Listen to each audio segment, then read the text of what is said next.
Rather lads, welcome back to Cossy Arsenal Podcast. My name is Cossy. Good morning, good afternoon, good evening, wherever you are in all parts of the world. Welcome back to the channel. Welcome back to a brand new video. Kai Havertz has signed for Arsenal, and Mikel Arteta has been key to sign him at Arsenal this summer. So the big question is, how does Kai Havertz line up at Arsenal? There are a couple of systems that Mikel Arteta will be looking to achieve with the signing of Kai Havertz: a 4-2-3-1, a 4-4-2, and a 3-2-5 as well. He's a player with a lot of quality, positional versatility, and at least we know from his days at Bayer Leverkusen that he can score goals and create chances as well. In this video, we're going to be diving into how he lined up and excelled at Bayer Leverkusen, why he failed at Chelsea, and why he will be a success signing at Arsenal. Hit the like button, subscribe to the podcast as well, and let's get this video to 500 likes. Now, the big question with Kai Havertz is, why has Mikel Arteta signed him, and why did we go for a player who was flopped at Chelsea? However, before flopping at Chelsea in the last 3 years, Kai Havertz has been such a very great player for Bayer Leverkusen. In the last two seasons that he actually played for them, he created 12 goals and 17 goals respectively. So the big question is, how did he line up at Bayer Leverkusen so that they got the best out of him? The first position he lined up at Bayer Leverkusen was in a natural number 10, and many people actually see him as that natural number 10, although the position is now dying out in modern football. So at Bayer Leverkusen, you will remember, if you watched him there, he lined up in this number 10 role behind the striker, which allows him create more chances, which allows him score more goals. Hence 12 goals in one season and 17 goals in his last campaign at Bayer Leverkusen. But then also at Bayer Leverkusen, when they lined up in a 4-3-3 formation, Kai Havertz played as a number 8. So at times he used to play in these areas there. He used to play in those areas where you could play him as a number 8, kind of box to box. And Mikel Arteta will also be looking to use him in that similar situation now that Granit Xhaka is leaving Arsenal this summer. So Kai Havertz could be a very, very intelligent number 8, box to box, carrying the ball from deeper areas, around here, progressing it into these areas around here as well. So we are waiting to see whether Mikel Arteta will deploy him as a number 8. But that is the second position where he played for Bayer Leverkusen. Position number 3 at Bayer Leverkusen, he played on the left wing as well. Probably not so many times because Julian Brandt was also there, but he played in these positions where you've seen Gabriel Martinelli line up last campaign. He also played on the right wing, which actually highlights the point we've been talking about, positional versatility. He's got the ability to play in very, very many positions, and then at times, in a very, very few occasions, he played as the number 9, as the central striker. And at Chelsea, we've seen him play in this role more, including that game where he played, where he actually scored the goal against Manchester City in the UCL final. Last campaign, he's been their main man, their main target man, and that has actually not worked out. So how does Mikel Arteta then plan to use him at Arsenal next campaign? Right, so let's dive into the positions that he can line up at Arsenal next campaign before we dive into what Mikel Arteta plans and how he plans to use him in the season. Now, I think there are three systems that we can line up, and we have already tried to line up in this way last campaign: in a 4-2-3-1 where we play a double pivot, in a 4-4-2 where we play with 2 strikers, and a 3-2-5 where we have 5 attackers, 2 midfielders, and 3 in the back. That is more when Arsenal are in possession. So this is how Arsenal would definitely look to line up with Kai Havertz next season. Number 1, if you have Kai Havertz in your lineup and you've lost Granit Xhaka, then definitely you're looking to deploy him in this position here. So that is where we would deploy Kai Havertz first and foremost, in that left pocket on the left-hand side of our midfield. So Xhaka has been playing there, and much of his time this campaign has been drifting from midfield into the penalty area, making those runs. You remember the goals he scored. Xhaka, has he scored a goal outside the penalty area this season? Let us try to remember. I don't remember Xhaka scoring a goal outside the penalty area this season. I don't remember. I really, really do not. Most of the goals that Xhaka has scored this season have been inside the penalty area, and that shows you and it highlights the role that Kai Havertz is going to be playing for Arsenal when he fills into the boots left behind by Granit Xhaka. The other position is, of course, at centre forward. When we want to rotate, him with Gabriel Jesus, he can definitely play in this position at centre forward. He's played there for Chelsea. He's played there for Bayer Leverkusen, and I'm gonna say this: that is not where you can play him. That is not where you want to play him. He's not succeeded at Chelsea. He's not been the guy that you want him to be when he plays as a target man, right? He'd rather play as a second striker. He'd rather play as a number 10 rather than as a central striker, but you can also play him there. He can play as a left winger. He's got that very, very good left foot. Look, we've seen the likes of Robin van Persie come into the Premier League and start off their careers on either wing. So he can play as a left winger where Martinelli plays, or he can play as a right winger as well where Saka is playing. So he's such a player of great positional versatility, and I think many Arsenal fans will love the fact that you have a player like now Alexander Zinchenko, who is very versatile. You have Kai Havertz, who's very versatile. You have Martinelli, who's very versatile. Saka is versatile.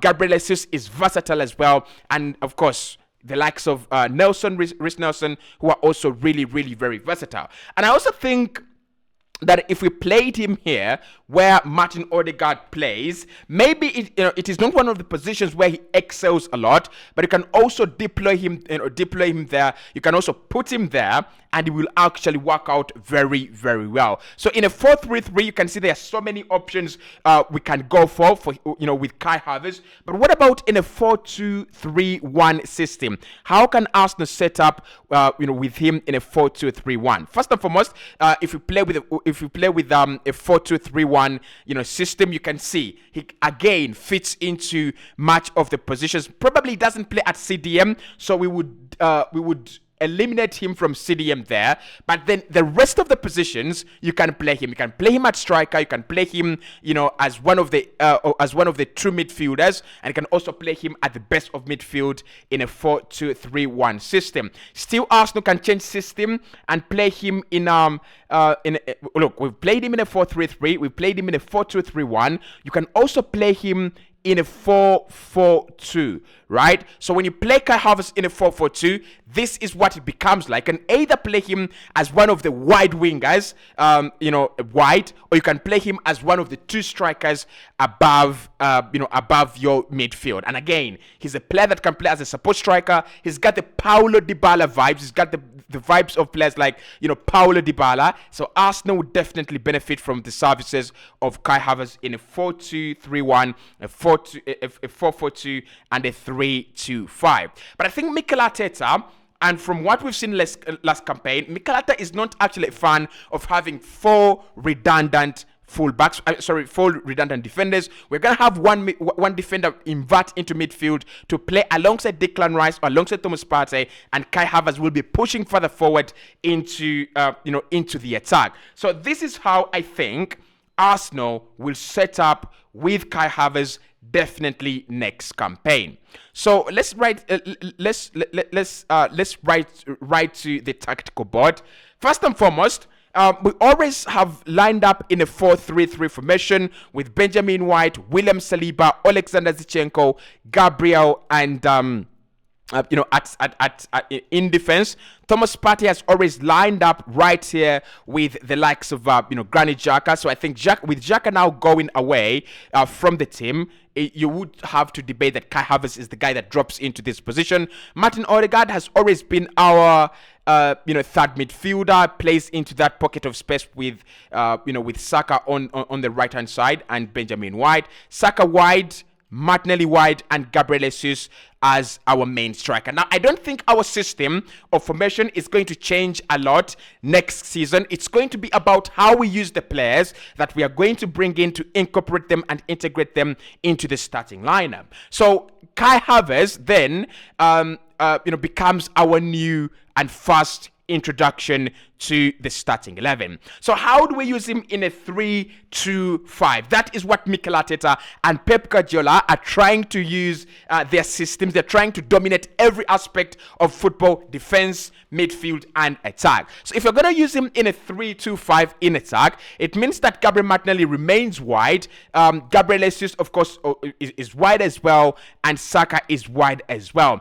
So Martin Odegaard then drops into this right-hand side pocket of space as your left-sided, right-sided creator, number 8. And then Kai Havertz slots into this pocket of space as the left-sided number 8. Now, you would have seen this at Manchester City, where Kevin De Bruyne has dropped into this role here at Manchester City. And Ike Gundogan has, most cases, dropped into this role here at Manchester City. It is one of those roles that have been created by the modern football system, where a player like Kai Havertz, a player like, Ike Gundogan, a player like Kevin De Bruyne or Martin Odegaard can be a number 10 without playing behind the striker. And you've seen Martin Odegaard scoring many goals and creating many chances per 90, in the last season, necessarily not being the number 10, but just being in those creative areas, in those areas where he can, assist for Saka, assist for Gabriel Jesus, and assist for Gabriel Martinelli as well. So that is the first way, and of course, that means that Partey will have to come closer into that midfield base. Alexander Zinchenko then drops into midfield to form the second midfield pivot, right? So we are playing a double midfield pivot with Partey and Alexander Zinchenko. Here you will have seen this at Manchester City, with John Stones dropping into the midfield on this right-hand side, and Rodri dropping into, being in this midfield as your pivot, right? So of course that means that Julian Timber coming into the side is very, very crucial. Timber advancing into this position around here. Of course, William Saliba, also coming high up the pitch, and Gabriel covering for Alexander Zinchenko. So that is the 3-2-5 in attack, right? That is how Arsenal will line up in the 3-5-2. And I'm gonna try to show you the boxes and how this actually works. So you have these three in Saliba, Timber, and Gabriel. You have these two around here in midfield. In pivot, probably Alexander Zinchenko plays more on the left-hand side. And Partey would also be a little bit, high up the pitch right there. And then you have these 5 in attack. Now, look, this is not a new concept. We've already seen it last campaign with Xhaka dropping into this position. We've seen Xhaka a lot of the time, dropping into this position and entering the penalty area a lot of the time. We have seen Martin Odegaard playing around here, getting a little bit more central, scoring goals like the one he scored against Newcastle and Tottenham Hotspur. And then we have also seen him enter into the penalty area and score goals like the ones we've seen him score against Nottingham Forest and Bournemouth last campaign. So Arsenal could be a very, very deadly attacking force with this one, because one, it allows us to have very, very many players committed into the attack. Those are 5 quality players. Just imagine Martinelli, 15 goals last campaign, Gabriel Jesus, 11 goals last campaign, Odegaard, 15 goals last campaign, and Saka, 14 goals last campaign. If all these players can maintain the same form and increase the number of goals and assists they are creating, they were creating last campaign, it is going to be absolutely massive for Arsenal. So that is the first way Arsenal will line up and could set up with Kai Havertz, and this is going to do us a lot of good, especially when it comes to us attacking, because Kai Havertz then gets the opportunity to make these forward runs into the penalty area. And when he does make this run, it means that one, Gabriel Martinelli stays wide, so all the balls that Martinelli crosses into the penalty area will meet Kai Havertz. But then also it means that when he goes into here, we can have him drop in as a striker, hence Gabriel Jesus dropping out wide. So Gabriel Jesus, of course, we know he's not that out and out number 9. He doesn't want to be there. He doesn't want to be in the penalty area to wait for chances. He's always going to be hunting for himself. So how about having a player like Kai Havertz, who is already very good at ghosting into spaces, is gonna make these runs from midfield, running into midfield without no one, seemingly paying attention to him, and all the crosses from Saka, all the crosses from Martinelli and Odegaard will actually be meeting him into that penalty area. So that is the first way Arsenal benefit from Kai Havertz setting up in the lineup. But if we went with a 4-4-2 formation, where we would have Julian Timber or Benjamin White back into the right back position, you have Saliba and Gabriel partnering up at centre back, and then of course Alexander Zinchenko slightly in that left back role. Then you would have Partey right there. You have Odegaard then slotting into the deeper midfield position, like we know he can. Then Saka wide and Martinelli wide. Then it would allow us to play 2 strikers with Gabriel Jesus and Kai Havertz. Of course, Gabriel Jesus will be playing in this position around here, and Kai Havertz right there. So if we wanted to play a 4-4-2 with Kai Havertz and Gabriel Jesus, it is much better and much easier than playing Edin Ketia and Gabriel Jesus. The reason why it is much better and much easier is Kai Havertz is such a tactical player. He's such a very quality player that Mikel can easily switch to a 4-4-2 and then switch to another position without switching any of the players on the board, without switching any of the players on the field, without making any substitutions. That's what I'm trying to say. So you can play a 4-4-2, and this for me would allow us a lot of superiority in terms of breaking low blocks. Now, when you play Gabriel Jesus around here, in these spaces, when we play against like an Everton that we failed to break down last campaign, a Newcastle at the Emirates Stadium that we failed to break down last campaign, it means that because they're playing such a solid back line, and I'm going to show you right here, Newcastle played a back 5. And let's have it. Right? Let's have it. So Newcastle played a back 5 last campaign, where where it was literally impossible for Arsenal, right? It meant that even if you had, it meant that Saka was cancelled out of the game. It meant that Gabriel Martinelli was cancelled out of the game. Gabriel Jesus, by that time I think it was Edin Ketia, was also cancelled out of the game, and Martin Odegaard was cancelled as well. Xhaka was cancelled as well, right? So because you're playing a 5 up, going up front, and you're also you're facing a back 5.